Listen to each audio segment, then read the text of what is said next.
Very good morning to you. Welcome to Breakfast with Roger Johnson and Louise Minchin. Hello, good morning. Our headlines today: a huge step forward in the fight against coronavirus as the Oxford AstraZeneca vaccine is approved by the UK regulator. The government has ordered 100 million doses and the first vaccinations will take place on Monday. The approval of the Oxford AstraZeneca vaccine, it brings forward the date at which we're going to bring this pandemic to an end. But millions of people are set to be moved into the highest tier of restrictions as the NHS struggles to cope with a record number of coronavirus cases. Boris Johnson urges MPs to back his Brexit trade deal in a vote later on today. And it's a colder start to winter so far, with temperatures at the moment around -10 in parts of Scotland. More wintry showers to come today with a mixture of rain, sleet and snow, mainly in the west. I'll have all the details here on Breakfast. Well, good morning. It's Wednesday, the 30th of December. Our top story this morning: an hour ago, it was confirmed that the Oxford AstraZeneca vaccine has been approved for use by the UK medicines regulator. It is the second coronavirus vaccine to be given the green light and is expected to be delivered from next week. Earlier, we spoke to the Health Secretary, Matt Hancock, who said it was good news for everyone. This is a really significant moment in the fight against this pandemic because the vaccine is the way out. And the approval of the Oxford AstraZeneca vaccine, it brings forward the date at which we're going to bring this pandemic to an end. And so it's good news for everybody watching and the whole country. This is a real British success story. And so this is really good news this morning that the vaccine's not just been approved, but also that they find that the immunity to the disease comes after around a fortnight after the first dose, which means that we can really accelerate the number of people who get protected. That was the Health Secretary, Matt Hancock, speaking to us a little earlier on BBC Breakfast. We're joined now by the BBC's medical editor, Fergus Walsh. Fergus, good morning to you and thank you for joining us again. Just explain for people, I mean, obviously we've had a vaccine already with the Pfizer-BioNTech one, but why this one specifically is so important? It's important because, unlike the Pfizer-BioNTech vaccine, this one can be stored in your fridge, my fridge. It can be transported at fridge temperature, whereas the Pfizer jab has to be very carefully handled and transported at -70. So that immediately takes away the problems about getting it into village surgeries, into care homes. And globally, it's important too, because AstraZeneca is planning to produce 3 billion doses of this vaccine in 2021, and it'll play a really important role in trying to bring the global pandemic to an end. And can you just explain, Fergus, what we understand now about the rollout, who'll get it, when, etc.?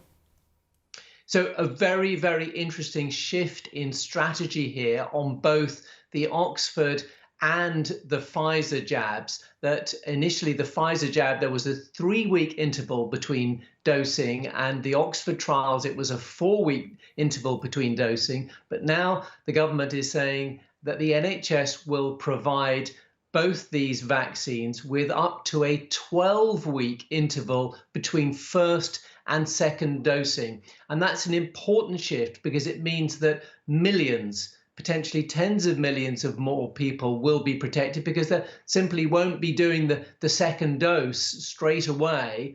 And it'll allow this race between the vaccine and the virus. It'll allow us, hopefully, to protect many, many more people, which is urgently needed given the really grim news we've been hearing about cases and the impact on the NHS. And some people might listen to that and feel slightly anxious that they might get their first shot and then it might wear off effectively by the time the second shot comes along 12 weeks later. But this obviously isn't just a political decision. There's science behind why they're able to do this.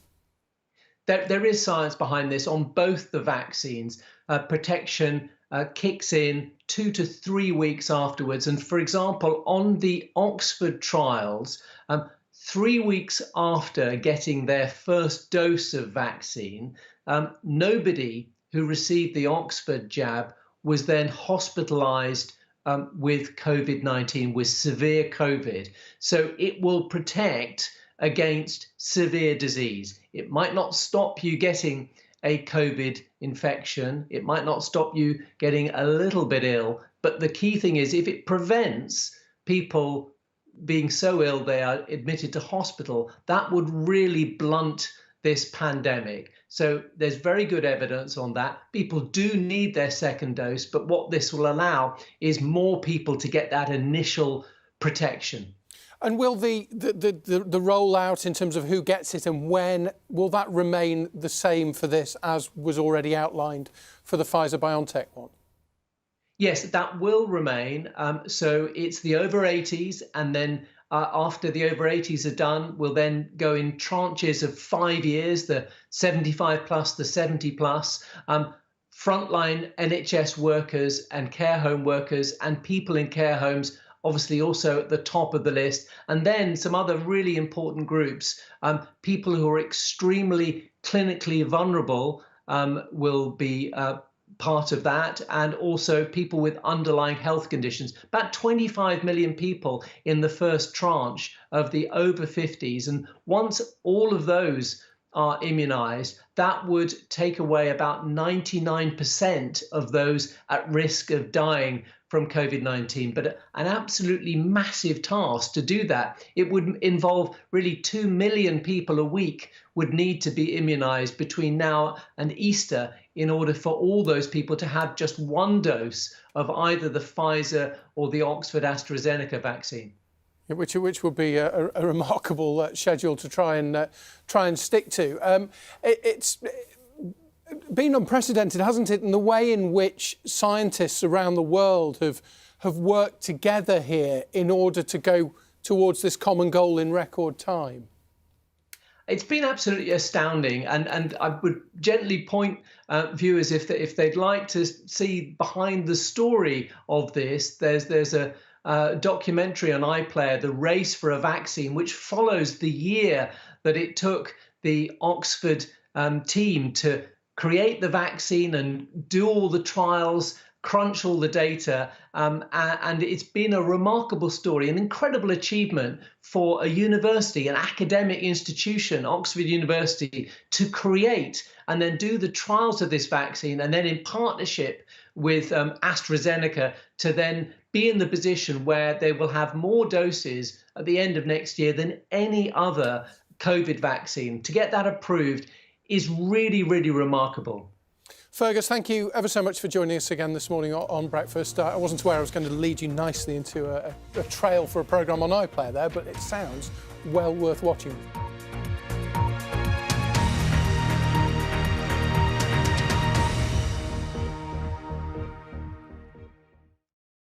See the headlines as they happen and watch BBC News live in the app and get the full story with bbc.co.uk/news. Follow the story for all the latest with BBC News.